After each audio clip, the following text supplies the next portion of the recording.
Hey, what's up everyone? This is MusicTechHelpGuy and welcome to part 48 of my ultimate guide to Logic Pro. In this video, we're going to dive into some of the more advanced features in Drum Machine Designer. So if you haven't watched part 47 already, I highly recommend you go back and watch that video first, because in that video, I covered how to load DMD kits, how to use the pad controls, how to build beats with step sequencer, how to swap out kit pieces, and how to swap out pads for custom samples. In this video, I'll demonstrate how to build a full custom drum kit with samples, how to create hi-hat exclusive groups, how to use DMD with third-party instruments, and how to mix with DMD and print audio multitracks. If you want to follow along with me, this Logic project is available as a free download below, along with all of the drum samples I'm going to use in this video to build a custom drum kit. But before I get into the tutorial, I want to quickly tell you about the sponsor of this video, Boombox. Boombox.io is an awesome new music storage and audio file commenting tool that's perfect for musicians, producers, beat makers, and other collaborative music makers. With Boombox, you can upload your tracks. The site supports single file upload or batch upload. You can invite collaborators like other producers, other co-writers, bandmates, and others to comment on your tracks in the form of time-stamped feedback. If you want to check it out for yourself, head over to boombox.io where you can sign up for a free account today and get 4 gigabytes of free storage. Okay, so this project is essentially the same musical example I've been using for the last few videos, but what I've done since the last video is I've converted my drum pattern into MIDI. I've changed a few of the notes in here just to make sure that certain notes are on the correct note in the GM drum map. I've also added some extra notes for toms and open hi-hat, which were not in my original drum kit. And I've also removed the white noise crash quick sampler track, and I've just made this an audio file because we're actually going to incorporate this in our drum kit rather than having it on its own track. So first, let's take a look at the drum samples that are in this project. So I'm just going to mute everything else. So I've got 2 kicks, 2 snares, a clap, 3 hi-hats. 2 of these are closed, 1 is open, 3 toms, and the noise crash effects.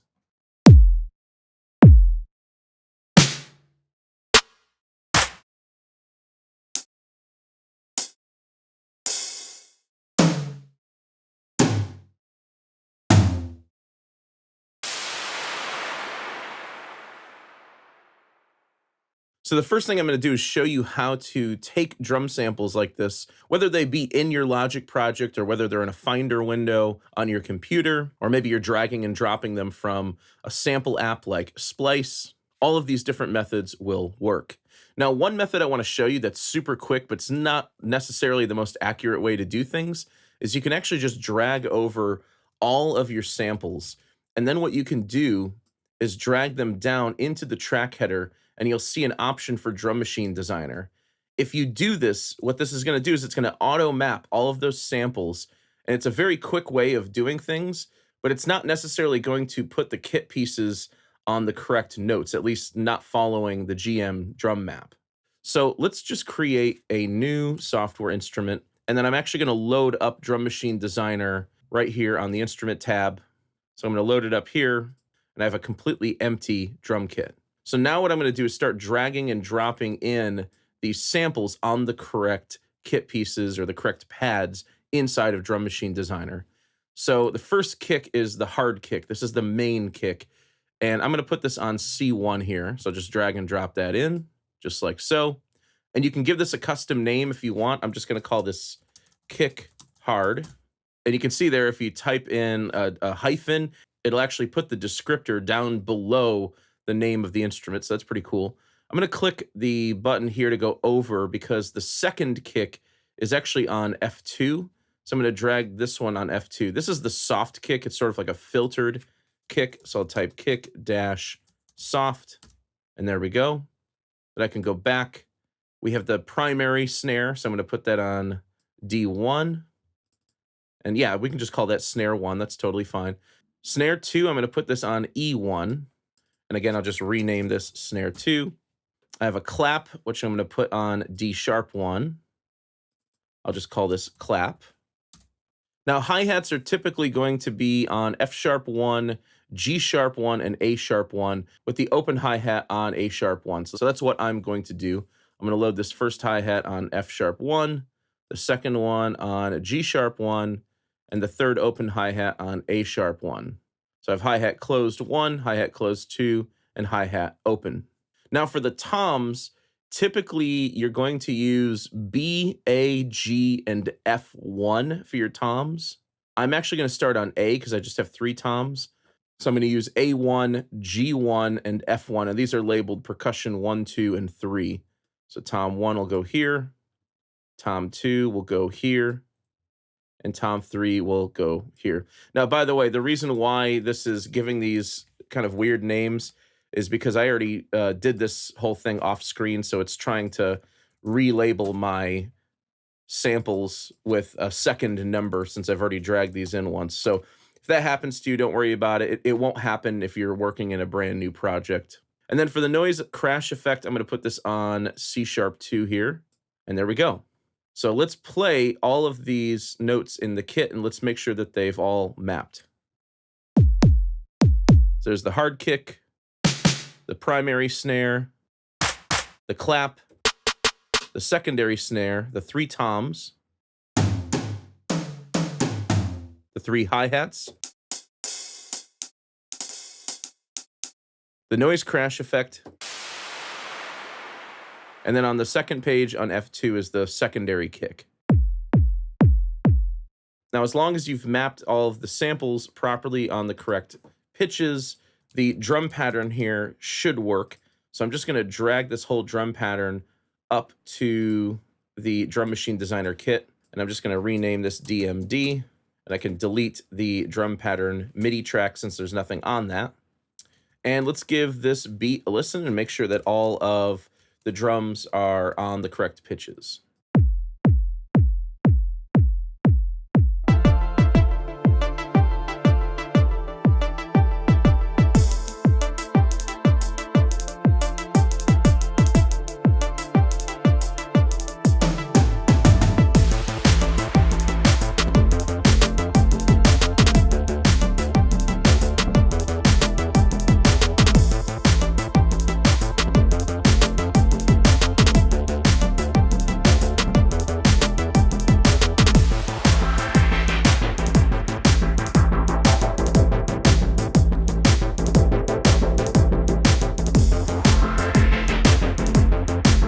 Okay, so everything seems to be working just fine. One thing you can do is you can actually customize the icon for each one of these instruments. So if you just simply right-click here, you can choose whatever icon you want to use. So for the kick, I can just choose one of these kick icons. I can do the same thing for my secondary kick. And again, you have to click right here. There we go. Drums, choose that kick. And then for the snare, same thing, right-click or control-click. Choose a snare. And I won't do all of these right now, so I'll handle this off screen and I'll be right back.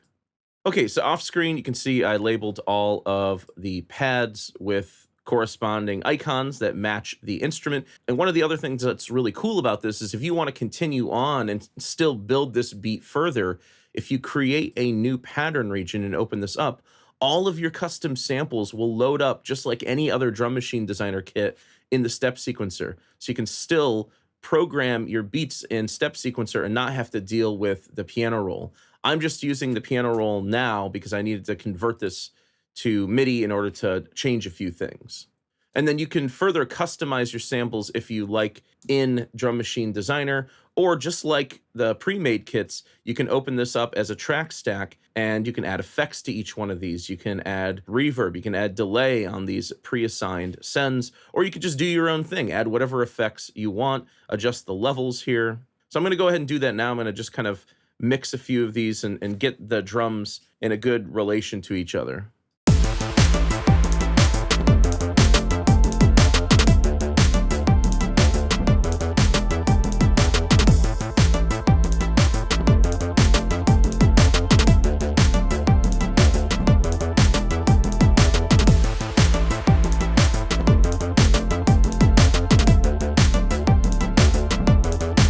And you can also adjust the pan in the mixer for each one of these samples. So I could make tom 1 kind of over to the left, tom 2 more in the center, tom 3 on the right.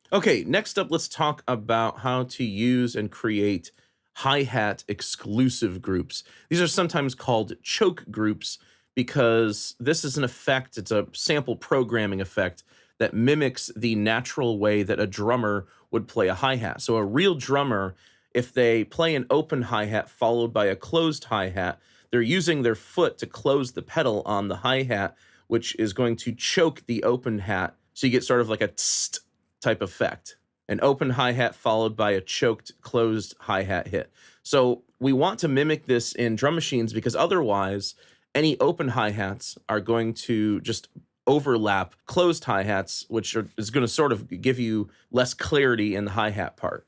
Let me show you what I'm talking about, because right now my open hi-hat will overlap my other two hi-hats.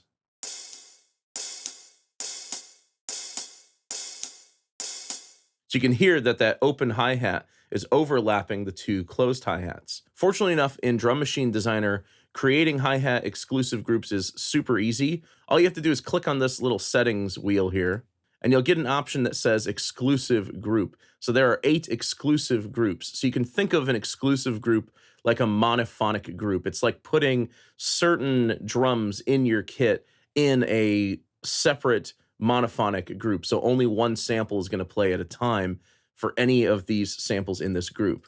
So I'm just going to choose exclusive group 1 for each of these, just for the hi-hats, none of the other ones. And you'll see this little 1 show up in the upper right corner. So now what's going to happen is if I play an open hi-hat followed by a closed hi-hat, the instance of the closed hi-hat is going to choke the open hi-hat.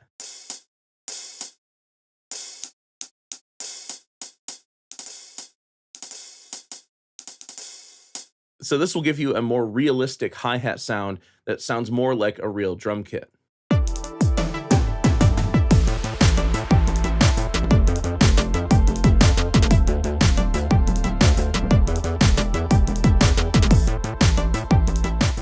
Next, I'll show you how to load other instruments like Drum Synth, Drum Kit Designer, and other third-party drum instruments into the pads in Drum Machine Designer. This is really an insanely cool feature that not a lot of people use, so I wanted to make a point to show you in this video. Now, if I didn't mention it before, when you drag and drop in samples, this automatically loads these into Quick Sampler within DMD, just like the preset kits. And also, just like the preset kits, these quick sampler instruments will load up as channels inside of the track stack for DMD. So because of this workflow, it's actually very easy to swap out any drum pads in DMD for another instrument. So let's say I want to add another snare drum. So I'm going to go over to my second page of samples, and let's say I want to add it here on E2.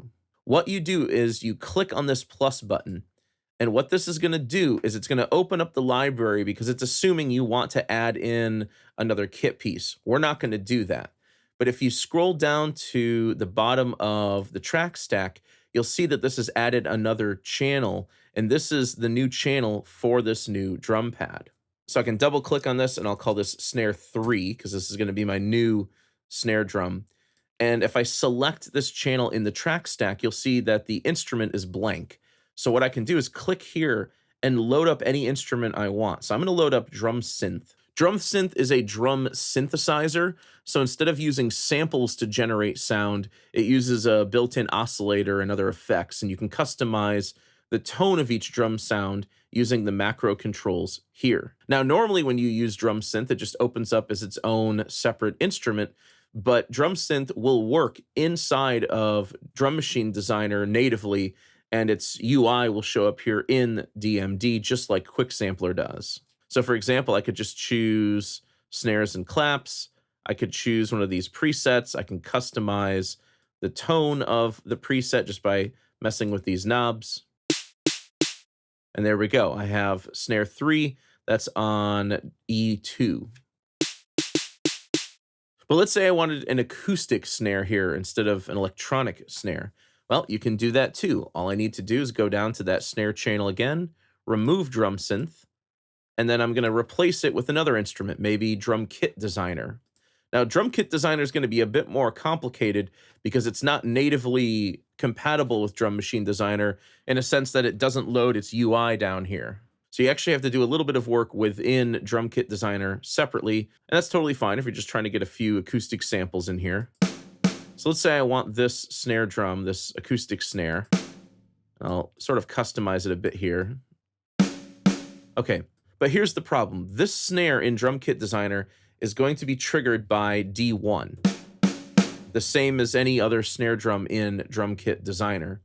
The problem is in Drum Machine Designer, we already have a snare on D1, so I can't assign this pad to D1, or can I?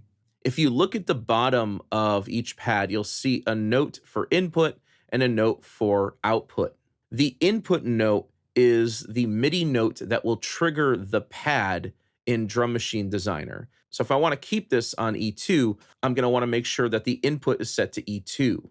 Then what I can do is I can set the output, which is going to be the note that triggers the sound in the instrument that I've loaded on this pad. So the output here, I'm going to change to D1. So again, just to recap that, I know it's a little confusing. The input is the MIDI note that you're going to play or program in your beat that's going to trigger this pad to play.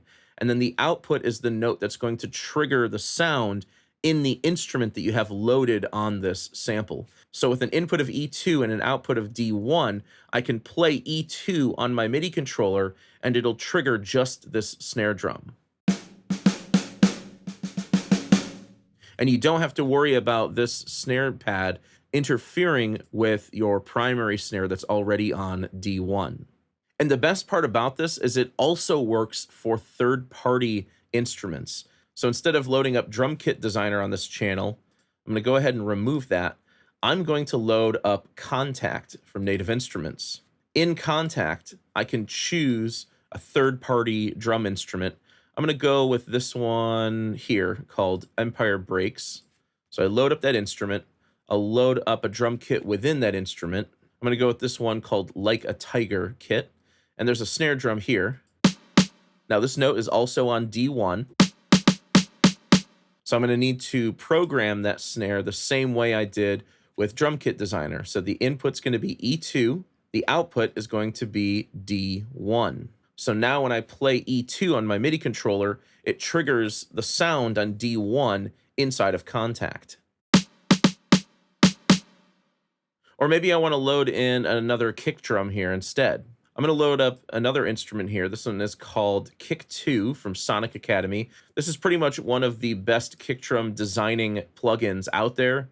And once again, I can just simply program this the same way I did before. The input will stay E2, but maybe I want the output to be C1, which is the correct pitch to trigger the kick drum. And then if I want to load up a different preset here, I can certainly do that. Again, the only downside to doing things with third-party plugins and other instruments that are not natively compatible with DMD is that you may have to do a little bit of work within the instrument's plugin window.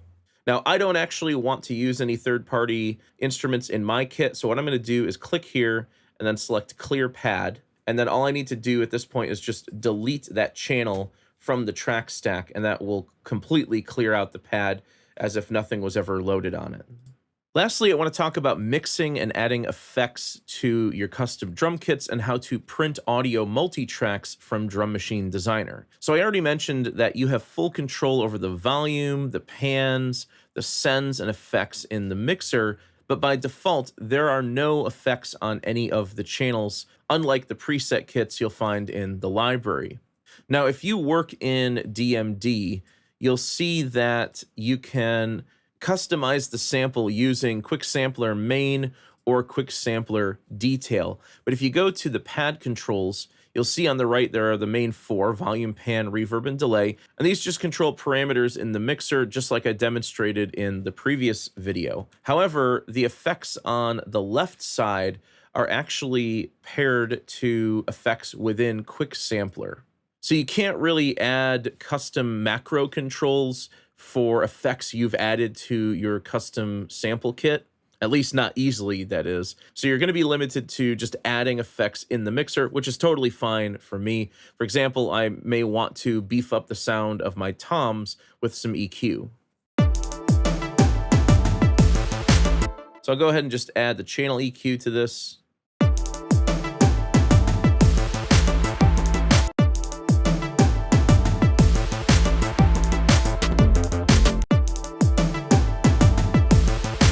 And then maybe I'll just copy that same setting over to the other tom channels.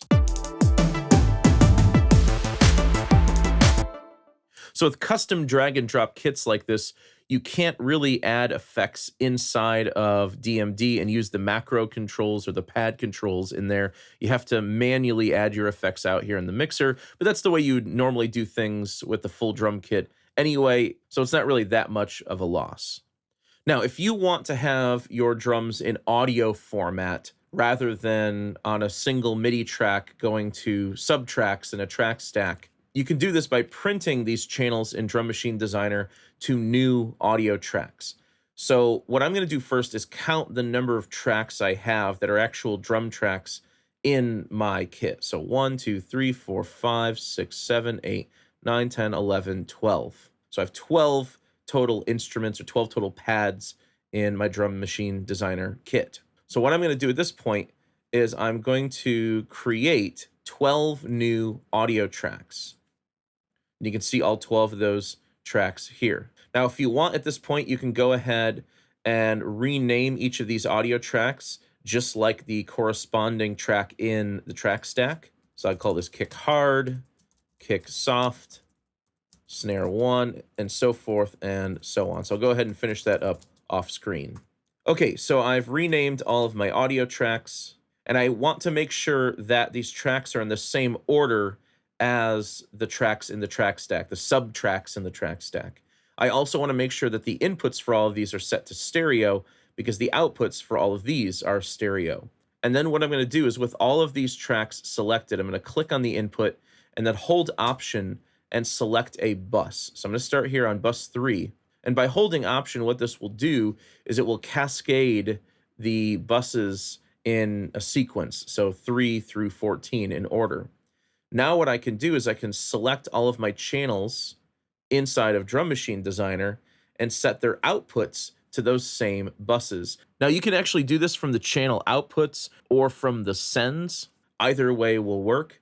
So I'm going to click on the output, hold Option, go to bus, and then start on bus 3, and you'll see it cascades the outputs 3 through 14. So all 12 of these channels on buses 3 through 14 are going to be routed over to these 12 audio channels. And what you may want to do at this point is reset any pans if you want to make the adjustment on the audio channel rather than sort of baking the panning into the recording.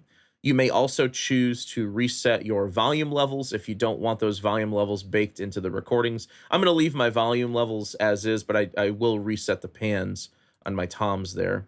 And then really all I need to do at this point is select all of these audio tracks, record enable them, and then hit R to record.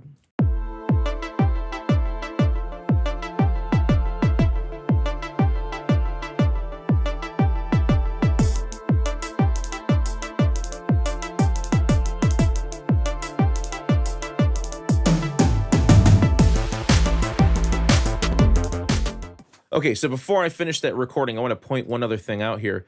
You'll notice that all 3 hi-hats are on different channels. If you want certain instruments to be combined, this is very easy to do. So what I'm going to do here is instead of having 3 hi-hats, I'm just going to have 1 main hi-hat channel, and I'm going to delete the other 2. So I'll delete hi-hat 2, I'll delete hi-hat 3, I'll go ahead and delete all of these regions as well. So this hi-hat audio track is inputting bus 8. So let's go back into DMD and let's make all 3 of these hi-hat channels go to bus 8 rather than 8, 9, and 10.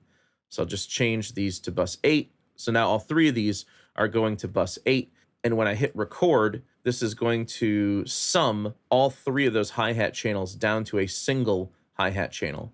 So once again, I'll record enable and hit R to record.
Okay, and now my entire drum machine designer kit has been printed down to individual drum multi-tracks, and I can very easily just drag over these, right click or control click, and export these as audio files and drag and drop them into another DAW if I like. Now, this part is not even really necessary if you're going to stay working in Logic the entire time. Maybe you're not working with any collaborators. So for my case, for my situation here, I'm actually not going to do this, but I did want to show you how to do that just in case this is something you need to do in the future.